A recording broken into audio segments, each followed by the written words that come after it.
অনেকেই ভাবছো টেস্ট পরীক্ষা শেষ, এখন একটি রেস্ট নিই। আবার অনেকেই ভাবছো যে টেস্ট পরীক্ষা তো শেষ হয়ে গেল, এখন করণীয়টা কি। আবার অনেকেই আমাকে জিজ্ঞেস করছো যে টেস্ট পরীক্ষায় কি সবাইকে পাশ করানো হবে স্যার। তো এই ধরনের প্রশ্নগুলো নিয়ে আমি আজকে আলোচনা করব। অবশ্যই ভিডিওটি গুরুত্বপূর্ণ দিয়ে দেখবে। কয়েক মিনিটের ভিডিও, তোমার জীবন বদলে দিবে এই ভিডিওটা দেখার পর। তো এই ভিডিওটা অবশ্যই সকলকে আমি রিকোয়েস্ট করব, আমার চ্যানেলে যারা আছো অবশ্যই কিন্তু ভিডিওটি কন্টিনিউ দেখবে এবং আমি যে পয়েন্টগুলো বলবো সেগুলো মেনে চলার চেষ্টা করবে। দেখো, আমি পয়েন্টগুলো এখানে লিখে রেখেছি। যে 1 নম্বর পয়েন্টে আমি দিয়েছি টেস্ট পরীক্ষায় সবাইকে পাস, অর্থাৎ সকলকে কি পাস করানো হবে। 2 নম্বর হচ্ছে টেস্ট পরীক্ষার পর কি করা উচিত, অর্থাৎ কি করণীয়, কিভাবে পড়লে আমরা একটা ভালো ফলাফল করতে পারবো মাধ্যমিক 2025-এ। এবং 3 নম্বর পয়েন্ট হচ্ছে মক টেস্ট। এবং 4 নম্বর পয়েন্টে আমি রেখেছি কোন টেস্ট পেপারটা তোমরা সলভ করবে, কোনটা বিশেষ গুরুত্বপূর্ণ এই সময়টাতে, যে সময়টা এখন কাটছে। মাত্র 2 মাস সময় আছে, ডিসেম্বর এবং জানুয়ারি। এই 2 মাসকে তোমাদের গুরুত্বপূর্ণ দিতে হবে, এই সময়টা কিন্তু খুবই গুরুত্বপূর্ণ। তো 1 নম্বর পয়েন্ট, যেটা তোমরা অধিকাংশ স্টুডেন্ট আমাকে জিজ্ঞাসা করেছিলে যে স্যার টেস্ট পরীক্ষায় কি সকলকে পাশ করানো হবে। তো এই প্রশ্নটার উত্তরে আমি বলবো মোটেও কিন্তু পাশ করানো হবে না সকলকে। আর অধিকাংশ স্কুলে কিন্তু টেস্ট পরীক্ষার রেজাল্ট দিয়ে দিয়েছে অলরেডি।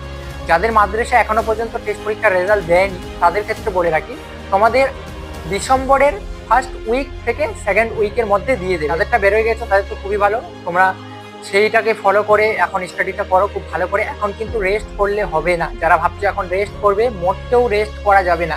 এই সময়টাকে যারা কাজে লাগাবে তারাই কিন্তু একটা ভালো ফল করতে পারবে মাধ্যমিক 2024-এ।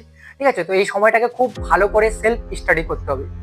তো টেস্ট পরীক্ষায় সকলকে পাস করানো হবে না, যারা পাস করবে না তাদেরকে গার্জিয়ান কল করা হবে। গার্জিয়ানকে বলে তারপর কিন্তু তোমাদের অ্যালাউ করা হবে মাধ্যমিক 2025 এক্সামের জন্য। ক্লিয়ার এই প্রশ্নটার উত্তরে? নেক্সট প্রশ্ন হচ্ছে টেস্ট পরীক্ষা শেষ হওয়ার পর কি করণীয়। Very very important point. Test পরীক্ষা শেষ হয়ে যাওয়ার পর অনেকেই কিন্তু ভাবছো তোমরা যে টেস্ট পরীক্ষা তো শেষ হয়ে গেল, তাহলে এখন কয়েকদিন রেস্ট করি। এটা কিন্তু মোটেও এই ভাবনাটা রাখবে না। যারা এই ভাবনাটা রেখেছো অলরেডি কিন্তু পিছিয়ে পড়বে। এই সময়টাকে তোমাকে সবচেয়ে বেশি গুরুত্বপূর্ণ দিতে হবে। টেস্ট পরীক্ষার যে প্রশ্নপত্র তোমার স্কুলে দেওয়া হয়েছে, অর্থাৎ করা হয়েছিল, সেই প্রশ্নপত্রগুলোকে খুব ভালো করে অ্যানালাইসিস করতে হবে।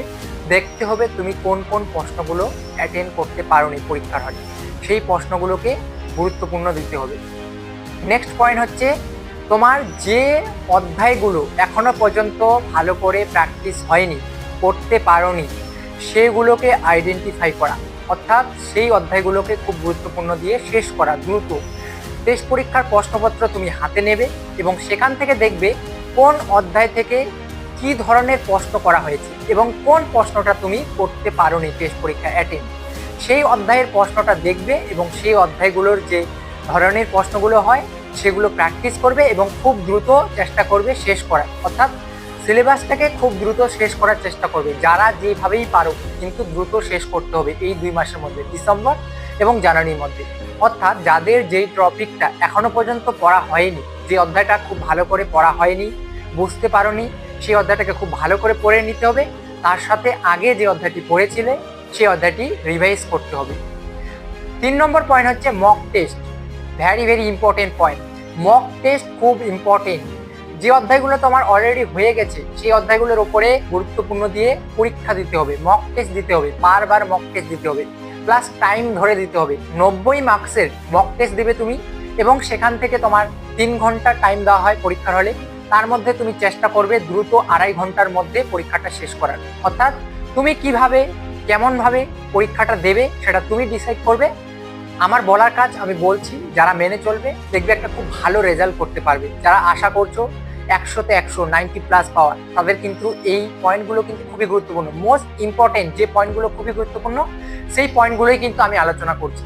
এবং তোমাকে আইডেন্টিফাই করতে হবে কোন অধ্যায়গুলো থেকে। যেমন আমি যেমন ম্যাথটা করাই, সেক্ষেত্রে আমি বলতে পারি যে ম্যাথের কোন কোন অধ্যায় থেকে বেশি কোশ্চেন করা হয়, কোন অধ্যায়গুলো থেকে ভেরি ইম্পর্টেন্ট প্রশ্ন যেগুলো মাধ্যমিক 2025-এ আসবেই আসবে, সেই ধরনের কোশ্চেনগুলো তোমাকে আইডেন্টিফাই করতে হবে এবং সেই ধরনের কোশ্চেনগুলো এখন বারবার প্র্যাকটিস করতে হবে। আর যে চ্যাপ্টারগুলো তোমাদের এখনো পর্যন্ত ক্লিয়ার হয়নি, বুঝতে পারোনি, সেগুলোকে কিন্তু খুব ভালো করে দ্রুত ডিসেম্বরের মধ্যেই কমপ্লিট করতে হবে। পয়েন্ট হচ্ছে 4 নম্বর, টেস্ট পেপার সলভ করা। এটা কিন্তু ভেরি ভেরি ইম্পর্টেন্ট পয়েন্ট। খুব ভালো করে সকলেই মন দিয়ে শোনো। ঠিক আছে? যারা হাই মাদ্রাসা বোর্ড, মাধ্যমিক বোর্ড, আলিম বোর্ড, ফাজিল বোর্ড, যে কোনো বোর্ড থেকে তুমি মাধ্যমিক এক্সাম দাও না কেন, এই পয়েন্টটা তোমার খুবই গুরুত্বপূর্ণ। টেস্ট পেপার, কোন ধরনের টেস্ট পেপারটা তোমরা সলভ করবে।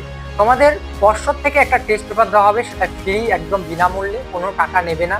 সেটা জানুয়ারি মাসে দেওয়া হয়, এখনো 1 মাস সময় আছে। তো এখন তোমরা কি করবে, টেস্ট পেপারের জন্য তোমরা তোমাদের দেখে বাড়ির আশেপাশের কেউ যদি আগামী 2024 সালে মাধ্যমিক এক্সাম দিয়ে থাকে, তাদের কাছ থেকে বিগত বছরের টেস্ট পেপারটা সংগ্রহ করে নেবে এবং সেখান থেকে 15 থেকে 20টা সেট খুব ভালো করে টেস্ট পেপারের মুখস্থ করে নেবে, অর্থাৎ সলভ করে নেবে প্রত্যেকটা অধ্যায়ের ক্ষেত্রেই। ঠিক আছে? প্রত্যেকটা সাবজেক্টের ক্ষেত্রেই খুব ভালো করে সলভ করে নেবে 15 থেকে 20টা সেট। সেখান থেকে যদি তুমি প্র্যাকটিস করো, দেখবে অনেকটা লাভবান হবে। তো এই পয়েন্টটা কিন্তু খুবই গুরুত্বপূর্ণ, এটা কিন্তু তোমাদের করতেই হবে। তো এই মোটামুটি এই 4টা জিনিস তুমি যদি খুব ভালো করে প্র্যাকটিস করে নাও, মেনে চলো পয়েন্টগুলো, তাহলে দেখবে তোমার একটা খুব ভালো ফলাফল আসবে মাধ্যমিক 2025 এক্সামে। ঠিক আছে? যাদের টেস্ট পরীক্ষা খারাপ হয়েছে, মন খারাপ করার কিছুই নেই।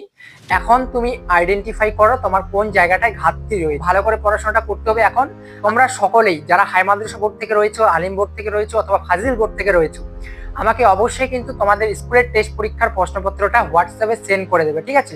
আমার মোবাইল নম্বরটা হচ্ছে 9002233813। এই নম্বরে হোয়াটসঅ্যাপ করবে এবং আমাকে সেন্ড করে দেবে, মেনশন করে দেবে কোন জেলা, কোন মাদ্রাসার প্রশ্নপত্র। তো তোমরা যদি প্রশ্নপত্রগুলো আমাকে সেন্ড করো, সেক্ষেত্রে আমি কিন্তু আইডেন্টিফাই করব কোন মাদ্রাসার প্রশ্নপত্রটা খুবই গুরুত্বপূর্ণ এবং যেটা মাধ্যমিক 2025-এর জন্য গুরুত্বপূর্ণ, সেটা আমি আলোচনা করে দেবো টেস্ট পরীক্ষার প্রশ্নপত্রটা। ঠিক আছে?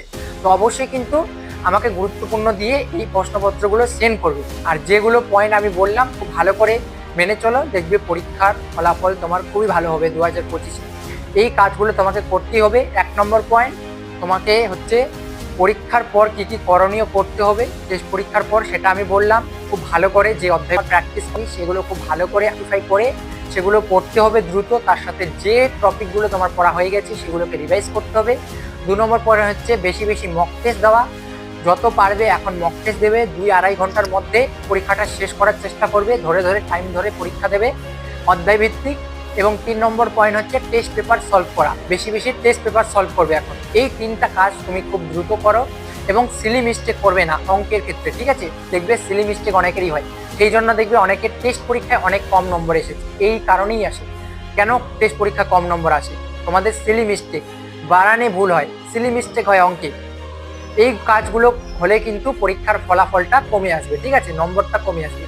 তো এগুলোর উপরে ধ্যান দেবে এবং প্র্যাকটিসটা বেশি বেশি করতে হবে। মক টেস্ট যে যত দেবে সে তত কিন্তু এগিয়ে থাকবে অন্যদের থেকে। তো খুব ভালো করে প্র্যাকটিস করো। তো দেখা হচ্ছে কোনো নেক্সট ডেতে। সবাই ভালো থেকো, সুস্থ থেকো।